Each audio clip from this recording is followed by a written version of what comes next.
So how does hacking influence companies? Guys, it's getting scary. I think the latest report shows that businesses worldwide will spend over $1 trillion a year just to protect as well as fix issues such as their reputation, or even having to face lawsuits because they lose customers' private information. We hear this almost weekly now that some company was hacked. And, here's what's interesting. I think I pointed this out before, but notice that when we hear about customer information being lost, it's never XYZ company discovered that today. It's never a 0 day. It's always 4 months ago this company was attacked. Just off the top of my head, we can all think of probably, Target. And it got worse as they did their investigation. It started off initially as Target only reporting that only a couple 100,000 customer information was actually pilfered. As it went along, we ended up finding out that it was almost 40 million accounts worldwide were affected by this attack. Now, this attack only took place in less than 30 days. So they were only in there for 30 days. But here's the kicker. And when you may not make the connection right away, and I'll help you here. The attack took place, or the customers that were affected were the ones who shopped at Target stores between, you ready for this? November 27th through December 15th. And that was of 2014. Think about that one. Yeah, let's see. What are people doing at that time frame? Shopping. It's like the busiest retail shopping time. And don't think that Target wasn't affected, not only by having to fix the issue, but also the reputation. Intellectual property. Yeah, ask Sony about that one. Emails about projects coming up, actual movies during that attack. Isn't it kind of weird that before Apple comes out with the new iPhone, that there's some knockoffs already available in other countries? Back in 2014, there were actually some guys who got caught stealing data from Microsoft and the intellectual property all around the Xbox One, Xbox Live consoles, software including the Call of Duty, I think it was Warfare 3, several different software games were also hacked, as well as software that was used for training military helicopter pilots. So even though it may seem like, intellectual property, at one extreme, it's, hey, I got a copy of the latest version of Call of Duty, versus somebody just stole how we're training our pilots in the military. Again, one extreme to another. Downtime and slow sites. These are extremely influential to companies. If eBay or PayPal goes down, or they can't process payments fast enough. Let me ask a question. Let me back up here a second. Anybody know how long a user waits when they type in a URL and they hit enter? Anybody know what the average wait time is before they give up? Yeah, it's less than 3 seconds nowadays. Back in the old modem days, and for those of you guys that don't remember modems or weren't around, that's back when our computers screamed at us.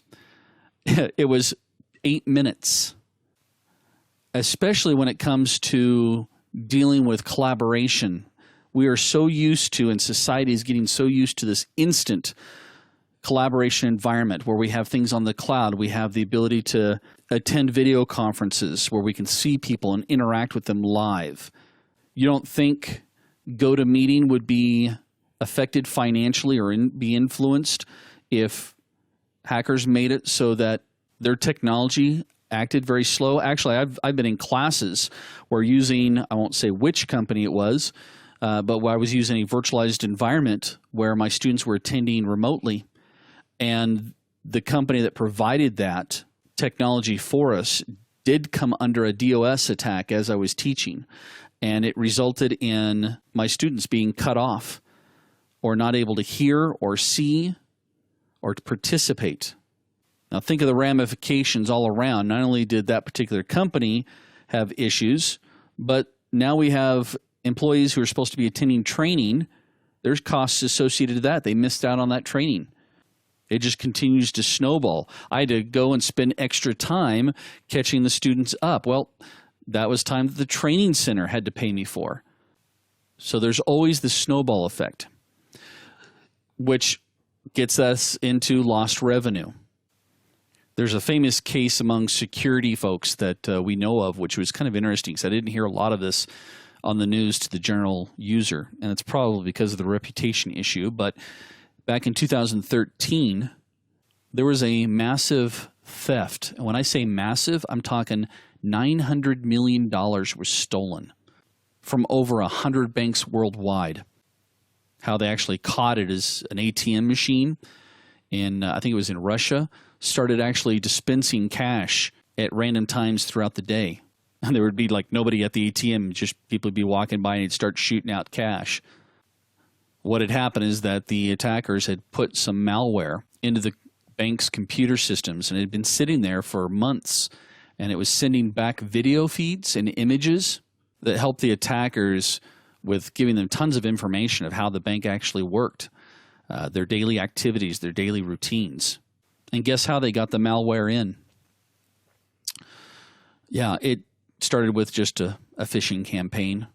They sent out massive numbers of emails to bank employees that had links to interesting looking content that was secretly infected with a malware that was called Karbonka. And what happened is the email would actually infect one computer within the bank and then slowly start to go across or work its way across the network until it gained access to an administrator's computer.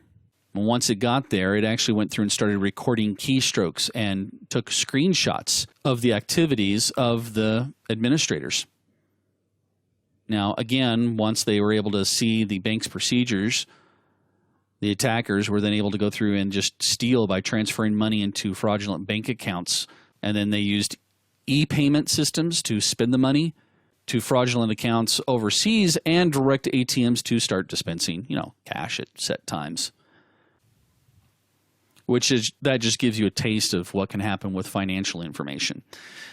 From a corporate level, financial information can be catastrophic, as I just mentioned, but also for an individual user. Nothing is worse than having your bank information compromised. Just this last week, I got a text alert from my credit card company telling me that somebody had approved a transaction for a toll road in New York.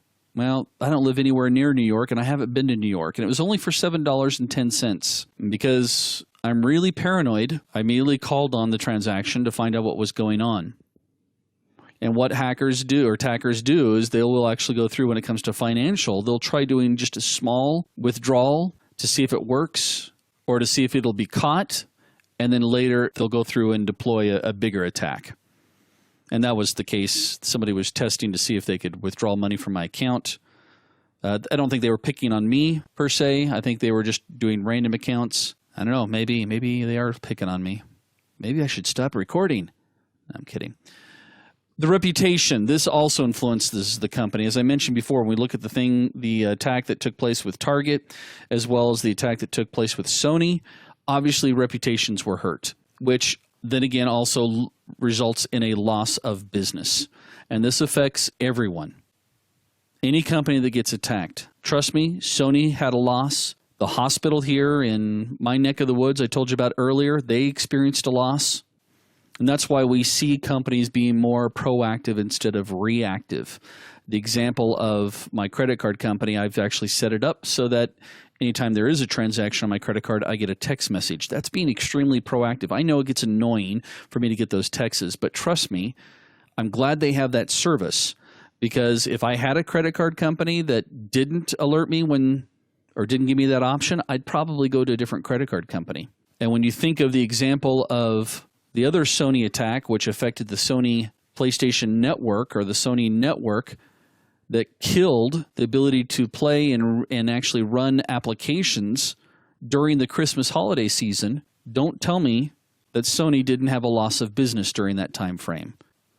And I bet their reputation was obviously hurt. And they had a loss of revenue. And guess what? They had downtime. And again, customer information has been exposed on that particular network. So yes, hacking influences the small business all the way up to the large corporations.